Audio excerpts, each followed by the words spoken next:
Greetings, programs. Welcome to another battle here. We've got a field battle sent over to me by the Dodgy Goblin. Much obliged to him for helping me kind of get some content going here.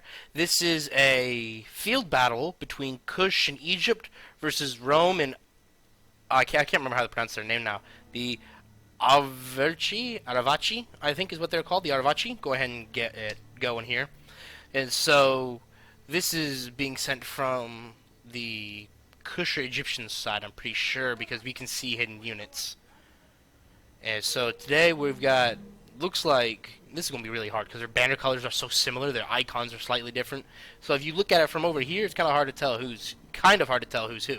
So anyway, Egypt and in the Aravachi going cav heavy. Everyone really going cav heavy because of field battle. Don't see a lot of cav out in siege battles, which is what I normally do. So I'll go ahead and actually slow it down kind of here, and because these field battles usually move fairly quickly. So I'll go ahead and go over Kush. Kush has some Kushite Royal Guard on his left flank with the standard complement of like Shotel warriors. I'm pretty sure he's going to have some armored Shotels in the mix. Somewhere. No Shotels. Armored Shotels. Kushite slave and a swordman, but a line of Shotels. And then his archers, as can be expected, are the Kushite archers. I wonder if they have Kushite royal archers too. Nope, 5 Kushite archers. And his general unit is the Scythe Chariots. Those are going to rip to shreds the infantry if he can get in there. And then he has another couple units of armored Desert Cav and Kushite Royal Guard. Going over to Egypt. Egypt has in his back lines pikemen. So if this is the same player that you saw in the video, in a previous video, then he's learned to keep his pikes behind everything else to keep him safe from the archer fire. Then he's got a line of thorax swords with Galatian Royal Guard, and then his line of mercenary archers, mercenary Cretan archers, and mercenary Rhodian slingers. Up on the hill, he's got a nice cav force consisting of horse archers, 2 units of Tritanian cav, 2 citizen cavalry with his Pultimet cav, and then his general being the same. On to the other side, we've got the Arviaci with 1, 2, 3, 4 units of Celtiberian cav and then noble cav, and his general is now hidden from me. I'm gonna have to get a look at what his general is again later, but his front line is now consisting of 1, 2, 3, 4, 3 units of Iberian swords, 3 units of Scutari, with 1, 2, 3, 4 units of Balearic slingers, and then 1, 2, 3, 4 units of noble fighters making up his secondary reserve line. And the Romans, 1, 2, 3, 4, 5, 6, 7, 8 units of Principes, all silver chevroned, with 3 units of auxiliary Balearic slingers. I'm pretty sure the Rome is being paid by Dodgy Goblin. I'm pretty sure. I mean, because he's used a complement like this with us once. I played with him a couple times. He used a complement like this before. And then over on his left, on his far right, or the defender's left, he's got 2 units of auxiliary infantry, 1 Sukhaya Hestadi, and then his cav force consisting of 2 units of Sukhaya Equites Extraordinari, and then 2 Praetorian Guard, 2 Praetorian cav, 1 Equite, and then his Legatus. Alright, we'll go ahead and kick things up to full speed. And we'll go ahead and we'll have a nice view from this hill up here. Or a view from the defender side. So this is probably going to be a large cavalry engagement here on the left. That's probably why he's got the auxiliary infantry here. If he can engage the Kushite cav and get those spears in it, it'll chew him up. Sorry guys, I moved my mic away real quick as I cleared my nose real fast. And it looks like they're trying to take control of the hill, even though I'm not sure the hill will actually do anything for cav. I mean, it will. It'll exhaust them faster moving up than charging down. So Kush, cav-wise, has taken the high ground, literally. And so with the Kushite, with the Roman general cav in this mix, they could, depending on how recklessly he plays with it, they could end up taking out the Roman general fairly early. Now this battle is only going to last for about 8 minutes or so. So we're going to do a lot of slowing and stopping and analyzing strategies here. And so, I mean, we can see right here how they're advancing in rows. They're advancing in files. and the infantry before moving up the archers are past or right with them, so that a charge will go into the infantry instead of the archers. Now we have your volleys exchanging. 5 men killed in that first volley. Second volley coming down here, taking out another 15. Slingers start to return fire. Mercenary Cretan archers have used their quick reload ability, which means they'll tire faster while it's in effect, but they get more shots off. Infantry getting too close for these guys is comfort, and they back off. And over here on the far side, the cavalry have engaged. So these Shotel warriors are going to try and, get volleyed in the back. Takes out about 8 guys, as they're going to engage the auxiliary infantry to keep the spears from getting into the cav, but they're flanked by the Skoya Hastati. And so this is what we mean by quick-paced land battles here. Now, the armored chariots charging into cav, not the greatest idea in the world. They excel at killing infantry, they do. Because they can just pull through.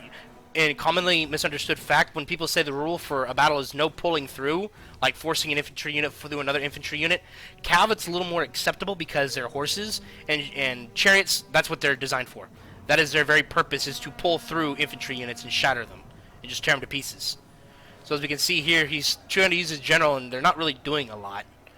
And if you don't, and chariots take a lot of micromanagement. You have to micro with chariots, because they have to, you have to pull them all the way through, then you have to turn around, pull them through again. Kushite archers actually being broken here, and making a run for it off the back side. 13 kills, that's unfortunate. Because they're just shooting at the Principes, because those things will chew up infantry.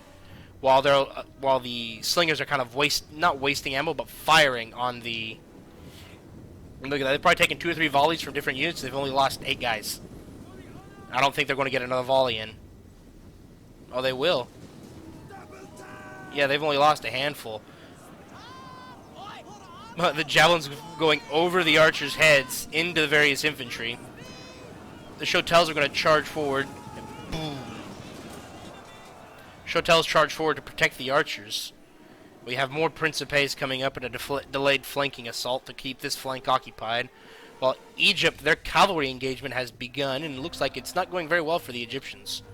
They have their horse cavalry over here firing at the noble cavalry general of the Arvaci, who's engaged in melee another unit of their horse archers.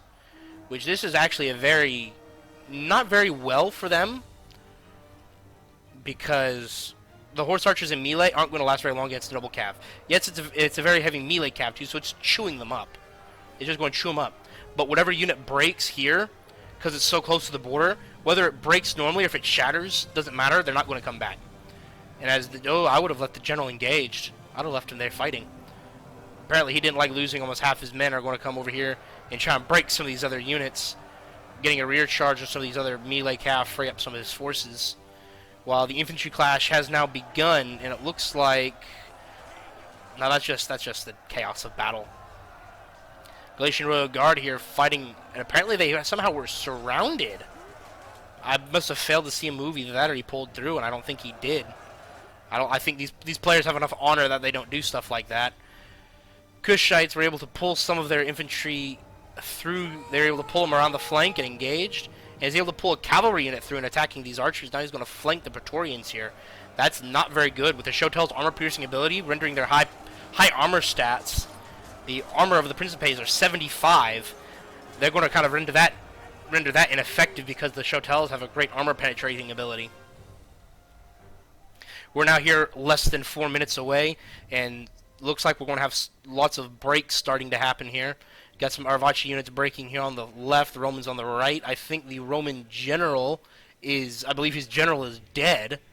Actually, let me see. Yep, the Roman general has fallen. And I'm not seeing the Kushite general anywhere either. Yep, the Kushite general is dead. The Roman general is dead. The Arvaci general remains in play. The Egyptian general is, as far as I'm aware, still in play. Yeah, he better be. He's got 50%. He should still be in play. The Arvaci noble cav general is down to about 25% capacity of units. Arvaci infantry still holding the line, but starting to get flanked over here by the pikes, kind of in a square of death.